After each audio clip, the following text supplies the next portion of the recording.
mirabile esempio di devozione, una testimonianza concreta di come l'architettura grandiosa di secoli passati possa esprimere la profondità della fede di fronte a Dio e ai suoi ministri più mirabili.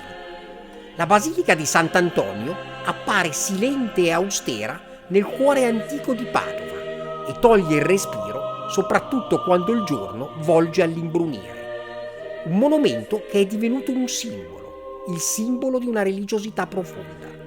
Una grande chiesa che però nasconde un mistero, un piccolo segreto non ancora risolto. L'architetto che diede il via ai lavori è infatti sconosciuto. Probabilmente fu, secondo studi recenti, un francescano di genio e di vasta cultura figurativa. Conosciamo però la data d'inizio. Il colossale edificio fu elevato a partire dal 1232 in onore del Santo dei Santi, venerato a Padova ma riconosciuto da tutta la patristica come faro ispiratore di tanti uomini di fede. La nuova basilica fu dedicata appunto a Sant'Antonio di Padova e consacrata col nome di Pontificia Basilica Minore attorno al 1300. All'interno della Basilica di Sant'Antonio si trovano sia la tomba che la cappella con le reliquie del santo. Quest'ultima fu eretta nel 1695 dall'architetto scultore Francesco Parodi. Un'atmosfera unica che avvolge il pellegrino subito all'ingresso. All'interno, l'imponenza della struttura suscita una sorta di timore reverenziale.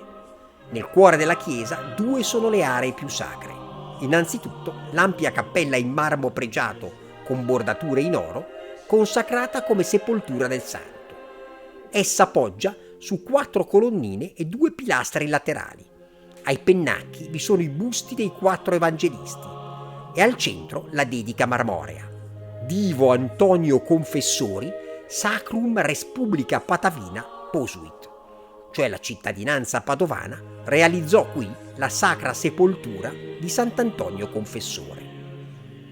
Uno spazio fin da subito pensato per legare il destino religioso di Padova ad una figura potente, un binomio ancora oggi indissolubile. Rapporto che si fa venerazione nella parte forse più intima di tutto l'impianto religioso, lo spazio che ospita le reliquie del santo.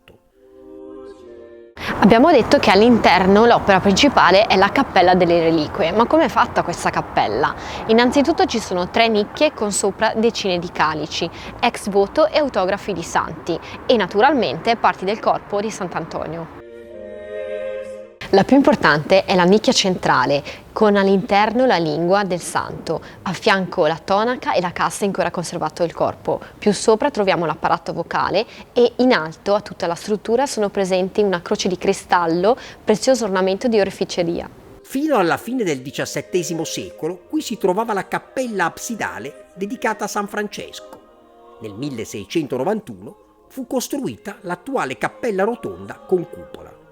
Il progetto fu affidato all'architetto e scultore genovese Filippo Parodi, un archistar dell'epoca, discepolo niente meno che di Lorenzo Bernini. La cappella contiene appunto il cosiddetto tesoro della basilica, composto di numerose reliquie. Degni di nota, per la bellezza dei reliquiari, i resti del mento e la reliquia della lingua incorrotta del santo, simbolo evidente di ispirate preghiere.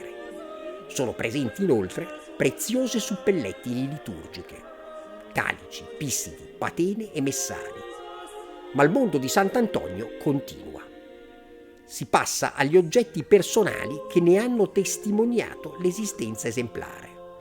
In apposite teche di vetro sono esposti preziosi frammenti della sua tonaca, le casse in legno contenenti le ossa, poi ricomposte nella tomba in un'urna di vetro, i drappi avvolgenti le casse e un'importante voce di quell'epoca lontana, un'iscrizione del 1263 attestante la prima traslazione del corpo. Intrisi, quasi rapiti da tante emozioni, andiamo ad assaporare la pace dei 4 chiostri disposti a lato dell'area basilicale e comunicanti tra loro. Si ha ancora la sensazione di sentire le campane che per secoli hanno scandito la quotidianità dei frati e la voce, amorevole e profonda, di Antonio, santo di Padova e di tutti, che li ha accompagnati nel loro ministero nel mondo.